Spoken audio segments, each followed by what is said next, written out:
Yo, what's going on, guys? Crispy Flakester, welcome to Extra Crispy. For today's video, we are reacting to the craziest NBA stat lines of all time. A video by Austin Sway, link to his channel in the description below. But before we get going to today's video, guys, I mentioned it on my main channel, Crispy Flakes. Gotta let you guys know over here that today, I'm actually going out to look at some houses, looking to buy a house. And I gotta say straight up, guys, thank you so much from the bottom of my heart for the support you guys have given me over the years. Starting off on Crispy Flakes and really... I'm coming on like my 1 year anniversary of doing Extra Crispy every single day, like full time, like reactions and stuff like that, man. Never thought this channel would ever get to this point. But you guys have clearly loved the content. I love doing it, and it's so much fun to do. So, yeah, man, thank you for your support for putting me in this situation where I can actually buy a place. I've been, going from like apartment to apartment, rental to rental for over the past like 5-6 years. And just finally being able to get a place to call my own, really get like a nice studio set up. Really looking forward to it, man. So let's go ahead and get going on this video and see these craziest NBA stat lines of all time. The craziest stat lines in NBA. Him making that layup, that was crazy. The past 10 years, but now we're going back even further to as far back as stats were recorded and looking at more there. And of course, I'm not going to mention any stat lines that I already talked about in the other video. Bill Russell doing shit, I guess. I would imagine. For this video, though, honestly, crazy stat lines were a lot less frequent than they are today. But a lot of stuff wasn't recorded back then. Just as wild. Plus, like there blocks. will be a ton more of things like blocks were recorded back when Wilt and Bill Russell played, so keep that in mind. Speaking of big men though, we all remember Roy Hibbert, the Indiana Pacers big man who was a He gives me bad 2K memories. Bad 2K memories. This dude could not dunk the damn basketball in 2K. He was 7'3", could not freaking do a standing dunk. He would always do soft-ass layups. Also, he was in Parks and Rec. Rising young star alongside Paul George and Lance Stevenson in the early 2010s. Don't know why I ain't about the last part. They were all getting better and trying to take down LeBron and the Miami Heat in the playoffs every season. And Hibbert was a huge piece of the team, at the time being one of the best rim protectors in the league. He was good for like a season. 17 and 10 in the 2013 playoffs. And his success carried on the next year when he became an all-star for the second time in his career and even helped the team to the best record in the Eastern Conference. But then those playoffs came around and honestly the man literally forgot how to play or something, and it's what happened to him to this day. Because in Game 5 against the 8th seeded Atlanta Hawks, the man put up the stat line of 0 points and 0 rebounds. That's some Tony Snell shit, man. That's some Tony Snell shit, bro.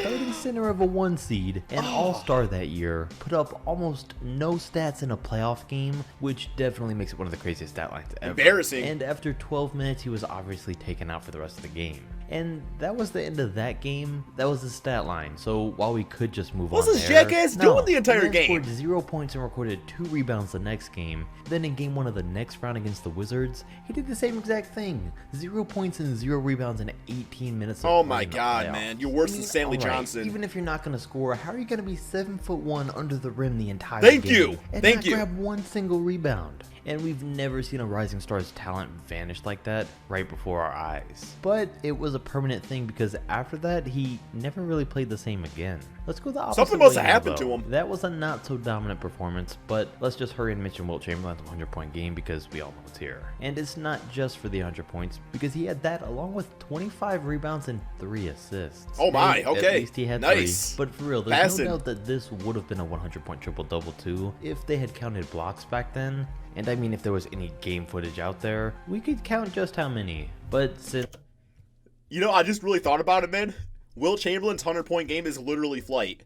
Like, I can picture Flight saying, I scored 100 points once, I just didn't have the cameras on. Like, that's literally what happened with Wilt. This is his final stat line. And while we're talking about him, let's not forget about his other historic night where he set the long-standing record for most rebounds in a game. And on that night, he recorded 34 points and 55 rebounds in a game against Bill Russell and the Celtics. Wow, that makes it more impressive. Perfectly describes the debate between Wilt and Bill and why it makes you wonder who's better. It's basically a 1v1 though. Russell finished with all those 18 plumbers points and stuff. 19 rebounds. Far inferior to Wilt, but like in most of their matchups, the Celtics pulled away with the win here, which leads to the debate on if individual dominance or playing for team success should lead to a player ranking higher all time or not. I think it's a mix of Comment both. your thoughts on it down below though. And if it's a mix of both. 100-point game, we got to give a quick shout out to Kobe's 81-point performance because of the box score that it gave him. But just because we had to mention those doesn't mean we're gonna go on and talk about every high-scoring game in this video. Did he have like the 5 assists that game too? Game though that I did want to mention was Michael Jordan's, where he put up the insane stat line of 69 points, 18 rebounds, 6 assists, and 4 steals. And this was definitely MJ's best statistical game. By far one of the You guys best been liking The scorers Last of all time, Dance? and on this night he was able to combine a near 70-point performance, which is rare enough, with 18 rebounds, which a guard is rarely ever able to get.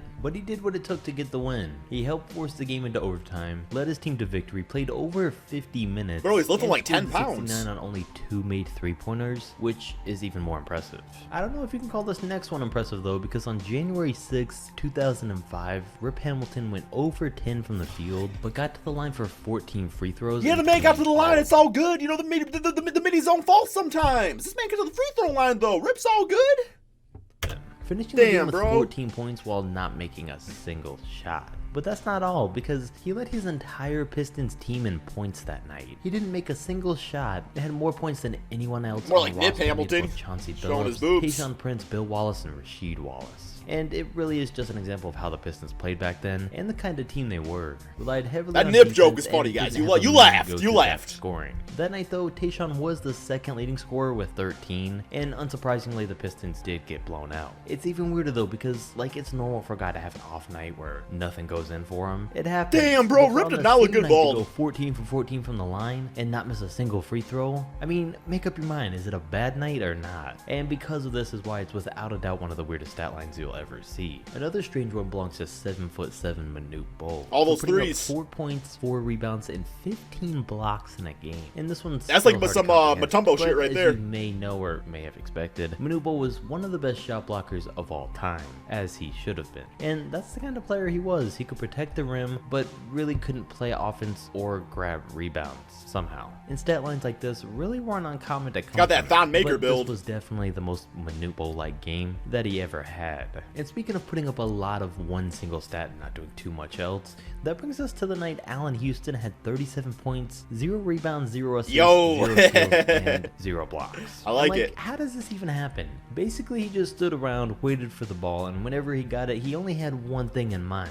And this would have been different if it was almost She was any gonna other shoot, player in man. the league. But since it was Allen Houston, who was known his whole career for being a ball hog and a player that only scores, proven by his career averages of 17, 2, and 2, it just shows that it wasn't simply a coincidence. He'd be a good The six same man, thing though probably. happened to Michael Redd 2 years later in 2002. And he was also basically a player that was known and disliked by many for only scoring. And it was I how love he was Michael able to Redd. score Loved his jump 29 shot. points, while not only recording 0 rebounds, assists, steals, and blocks, but also 0 turnovers and having committed 0 fouls. Now that honestly takes some dedication. So both of those players probably caught some heat for those games, but I'm sure neither man lost more respect than Joel Anthony did in 2011. When in a game for the Miami Heat, Joel played 28 minutes and 46 seconds at center and didn't record a single point, block, rebound, assist, or steal. On paper, having done nothing at all. But are we that court. surprised, We know that you he know? Are we did that add to some other surprised? aspects of the game, even though he didn't record any stats. But on paper, it's not a good look, and neither is setting the NBA record for most time played without recording a single stat. Tony Snell also did the same thing in 2017 when he Here played it is. 28 minutes and 12 seconds and also didn't record any stats. I mean, everyone wants to hold an NBA record, but probably not one like this. But honestly, in 2013, at the time, Nets role player CJ Watson literally one-upped both Joel Anthony and Tony Snell by having a night where he recorded 1 point, 1 block, 1 steal, and 1 turnover. I mean, this one's clearly a coincidence, but if you want to make it even weirder, his jersey number for the Nets was the number 1. Hey, But let's get there you back to go. some that are a little more Playing impressive. true to the Like colors. the game where Dennis Rodman was able to grab 28 rebounds and not score a single point because he didn't have to. His job was to grab the board, pass it back out to his teammate, usually MJ, or pass it down to the court to start the fast break.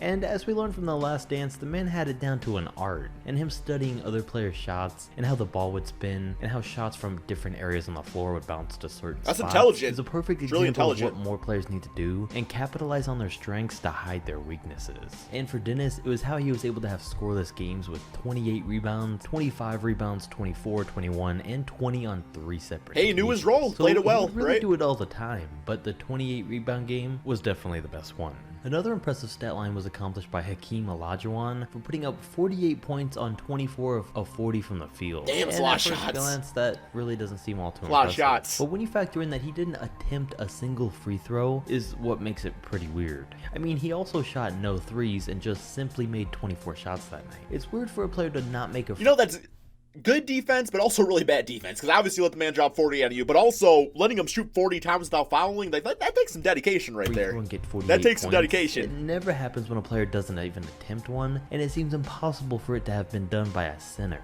because centers draw the most fouls, and with him scoring near the rim 24 times, how does a single person not foul him? I mean, I guess though if it was gonna be done, it makes sense that it was by Hakeem, because we're talking in the 90s when fouls were called less, and Olajuwon was known for faking out defenders with the dream shake and not being a traditional back to the basket big man, so it does make a little more sense in that context. Still weird though. Now John Stockton also put up a stat line that's worth mentioning but doesn't really ever get talked about. Let's hear it. It was on the night where he not only put up 20 points and a near all-time record 28 assists, but he also added 8 steals to the mix. Hey, there you go. Almost set an NBA record in assists while scoring 20 points by putting up the rare nearly 10 steals in a game. Makes this overall How is he so good at stealing the basketball? Really ever. A combination like what this was he doing differently? And it makes sense because you gotta be very efficient to do so. It also makes sense from a feasibility standpoint though, because you get the 8 steals and it gives you more possessions to get assists and points. And the more assists you get, the more players play off of you so you can score more. So they all go hand in hand pretty nicely.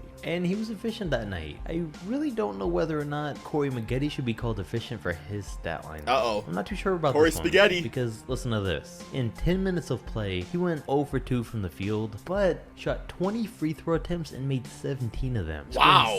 How do you do that? 10 minutes. So I mean, even James though he Harden, make a bro. field goal, I guess that would be called efficient. It's not a question though of how efficient Bill Russell was, and it gets some extra props for this one because his performance wasn't in just any game. It was in Game 7 of the 1962 NBA Finals, where he recorded 30 points and 40 rebounds. Solid outing. The 34 Solid outing. was more impressive on paper by Wilt Chamberlain, though we mentioned at the beginning of the video. But like I said, that game resulted in a loss, and it wasn't with a championship on the line. And of course for Russell, this game for him resulted in a W. And it can't get much better than that, but it also can't get much worse than the night that Rasul Butler had in 2012. By this point of his career, he was towards the end of it, having bounced around every year to I liked him on the Hornets a lot. As a locker room veteran for his years of experience. So in 2012 Rest in on the peace. Raptors, it was a close game between the Raptors and the Lakers. 93-92, the Lakers up by 1, with the Raptors inbounding the ball with 4.2 seconds left. Now Rasul hadn't played a second of the game up until now. Yo, he but popped into coach the game subbed him in winner? here to inbound thanks to his previously mentioned veteran leadership. But with him unable to find a pass, a 5-second violation is committed, and he's then subbed out of the game, leaving his final box score to say that he had played 0 actual minutes in 0 seconds in the game, but committed 1 turnover. No, man. That's not great. Most inefficient performance possible. Switching back to efficiency though, the last major all-time stat line that deserved a quick mention was Shaq's game for the Lakers, where he put up 28 points, 20 rebounds, 9 assists, and 8 got that blocks in game 2 of the quadruple-double. 2001 NBA Finals, by the way. And he did it against the All-Star Dikembe Mutombo. He didn't even record a triple-double this night. Mutombo was like but 47 at that point, extremely though. Close to a quadruple-double in the finals. And this kind of game really shows who Shaq was at times, being completely dominant on both ends, and really in every aspect of the game. And with that, we've seen weird stat lines, great ones. There we go. That's the end of the video, guys. The craziest NBA stat lines of all time.